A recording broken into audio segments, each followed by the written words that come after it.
बिस्मिल्लाहिर्रहमानिर्रहीम इय्याक नअब्दु व इय्याक नस्तईन। Welcome back top जी medical students. Enzyme के हम एमसीक्यूज कर रहे थे, उसकी एक और वीडियो के साथ मैं हाजिर हुआ हूं। तो हम पहला एमसीक्यू पढ़ते हैं। Which of the following best describe the term enzyme specificity.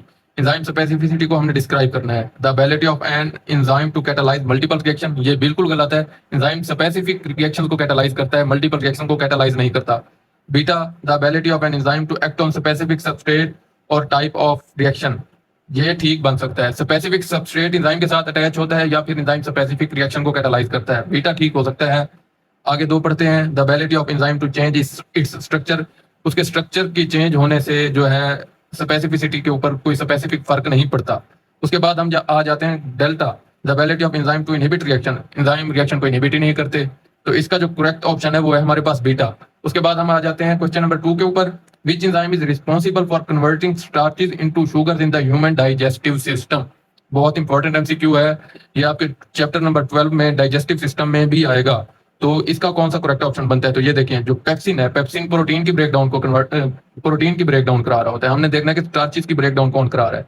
तो हमारे पास जो है अमाइलेज, अमाइलेज आपकी बॉडी के अंदर दो जगहों के ऊपर प्रेजेंट होता है। एक सलाइवरी अमाइलेज आपके सलाइवा के अंदर, और एक पैनक्रियाटिक अमाइलेज जो पैनक्रियाज रिलीज करते हैं इंटेस्टाइन के अंदर। तो अमाइलेज जो है वो स्टार्च की ब्रेकडाउन करा रहा है, तो इसका करेक्ट ऑप्शन जो है वो है बीटा एमाइलेज। लेकिन अगले दो भी देख लेते हैं। लाइपेज जो है लिपिड की ब्रेकडाउन कराते हैं, प्रोटीएज प्रोटीन की ब्रेकडाउन कराते हैं। पेप्सिन भी प्रोटीन की ब्रेकडाउन करा रहा है और प्रोटीएज भी प्रोटीन की ब्रेकडाउन करा रहा है। उसके बाद हम क्वेश्चन नंबर 3 की तरफ बढ़ते हैं। क्वेश्चन नंबर 3 देखिए, which term describe the protein part of enzyme without its cofactor. तो ये एमसीक्यू समझिए ट्रिकी एमसीक्यू है, अगर और इस तरीके के एमसीक्यू यूएचएस देता है। तो वो कह रहे हैं कि अगर हम को फैक्टर को हटा दें एंजाइम से, जो उसका बाकी प्रोटीन पार्ट बचता है उसको हम क्या कहेंगे? Holo enzyme. होलो एंजाइम तो नहीं हो सकता। प्रोटीन पार्ट जो है वो होता है एपो एंजाइम। जाइमोजिन जो है वो मैं आपको फर्दर बताता हूँ, इसका एक एमसीक्यू आया हुआ है, और आइसो एंजाइम भी मैं आपको एक्सप्लेन करूंगा बाद में। तो होलो एंजाइम ऐसा एंजाइम जिसके साथ को फैक्टर अटैच्ड होता है, और जिसके साथ को फैक्टर अटैच ना हो उसे ओपो एंजाइम कहते हैं। तो इसका जो करेक्ट ऑप्शन है वो बीटा बन रहा है। उसके बाद question number 4, which type of enzyme inhibition can be reversed by increasing the concentration of substrate. ये फिर से ट्रिकी एमसीक्यू है, इसे समझिए। इसका क्या करेक्ट ऑप्शन है? Alpha, competitive inhibition.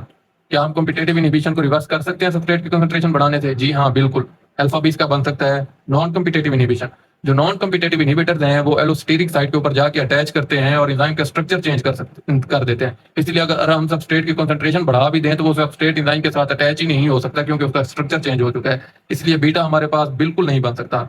On competitive inhibition भी नहीं बन सकता। एलोस्टेरिक इनहिबिशन बन सकता है, लेकिन यहाँ पे हमने जो देखना है कि करेक्ट एलोस्टेरिक इनहिबिशन भी नहीं बन सकता। ये तीनों जो है नॉन कॉम्पिटेटिव इनहिबिशन के अलग अलग नाम दिए गए हैं। Non competitive inhibition, uncompetitive inhibition या एलोस्टेरिक इनहिबिशन। जो हमारे पास इसका करेक्ट ऑप्शन है वो बन रहा है अल्फा। उसके बाद हम आ जाते हैं क्वेश्चन नंबर 5 के ऊपर। Enzymes are classified into 6 major classes by international union of biochemistry and molecular biology. Which class includes enzyme that transfer functional group between molecules. ये आपकी जो है केमिस्ट्री के अंदर दिया गया है, जो एंजाइम वाला टॉपिक है वहां से भी आपने हर सूरत में एंजाइम्स करने हैं। तो ये 6 क्लासेस बताई हैं, तो उनमें से कौन सी क्लास है जो कि एक मॉलिक्यूल से दूसरे मॉलिक्यूल में जो स्पेसिफिक ग्रुप है उसको ट्रांसफर करती है? तो पहला देखते हैं ऑक्सीडो रिडक्टेज। ऑक्सीडो रिडक्टेज जो है ऑक्सीडेशन रिडक्शन रिएक्शन में इन्वॉल्व होते हैं। तो अल्फा नहीं बन सकता। ट्रांसफेरेजेस, जी हाँ, ट्रांसफेरेजेस बन सकता है, और यही इसका करेक्ट ऑप्शन है। बाकी जो दो है वो देखते हैं। हाइड्रोलेजिस, हाइड्रो से याद रखिए, हाइड्रो वाटर को कहते हैं, और लेजिस ये वाटर की ब्रेकडाउन कराता है। और लाइजेसिस, लाइजेसिस दो मॉलिक्यूल, लाइज का मतलब है कि ब्रेक डाउन कराना, तो ये दो मॉलिक्यूल्स की ब्रेक डाउन कराता है। जबकि ट्रांसफरेजेस दो मॉलिक्यूल के दरमियान एक स्पेसिफिक ग्रुप को ट्रांसफर करा देता है। उसके बाद हम क्वेश्चन नंबर 6 के ऊपर आते हैं।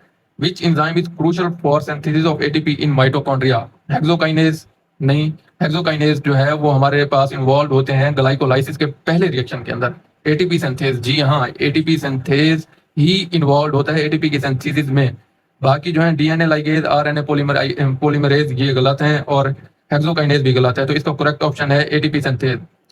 What is zymogen? अच्छा, जाइमोजिन क्या है? ये बहुत इंपॉर्टेंट कॉन्सेप्ट है, इसको आप समझ लीजिए। ये मैंने अलहदा से लिख लिया है, इसको देखिए कि जाइमोजिन जो है an inactivated precursor of an enzyme. हमारे पास जितने भी इनएक्टिवेटेड एंजाइम्स होते हैं हम उनको कलेक्टिवली जाइमोजिन कहते हैं।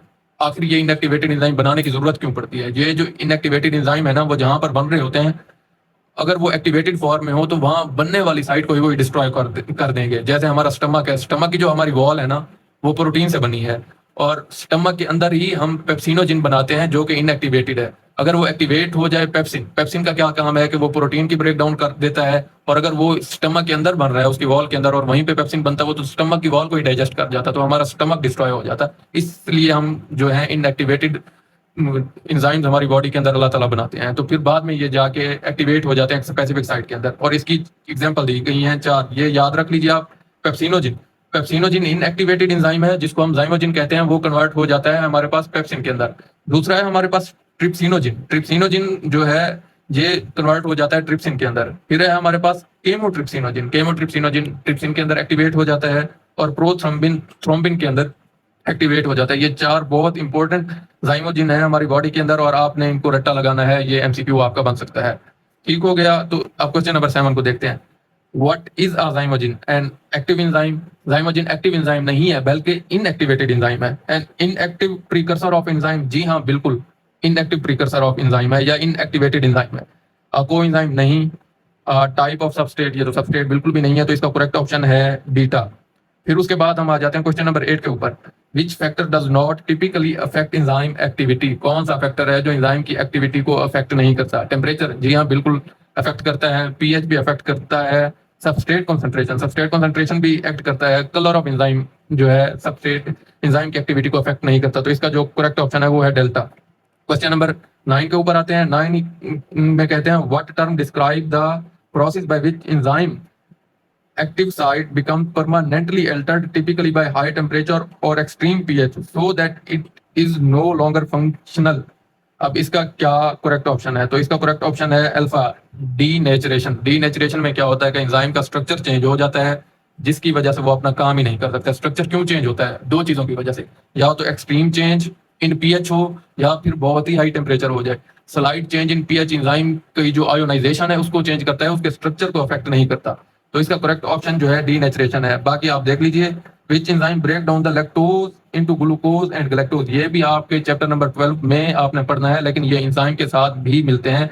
तो अगर आपके ये इस तरीके से आपने बॉडी के अपनी बुक के अंदर डिफरेंट जो टॉपिक्स हैं उनको रिलेट करना होता है। जो हमारे पास क्वेश्चन नंबर 10 है, तो इसका क्या ऑप्शन है? माल्टेज। माल्टेज माल्टोज की ब्रेक डाउन कराता है। यहाँ पे जो लैक्टेज है ना, लैक्टोज की ब्रेक डाउन कराता है, तो इसका करेक्ट ऑप्शन बीटा है। सुक्रेज सुक्रोज की ब्रेक डाउन कराता है। आइसोमरेज जो है ये इसके और फंक्शन है, इसलिए इसका करेक्ट ऑप्शन है बीटा। उम्मीद है कि आपको ये वीडियो अच्छी लगी होगी। अगर आपको ये वीडियो अच्छी लगी है तो इसको लाइक कीजिए, मेरे चैनल को सब्सक्राइब कीजिए, और अगर आपका कोई क्वेश्चन है तो कमेंट बॉक्स में जरूर बताइए।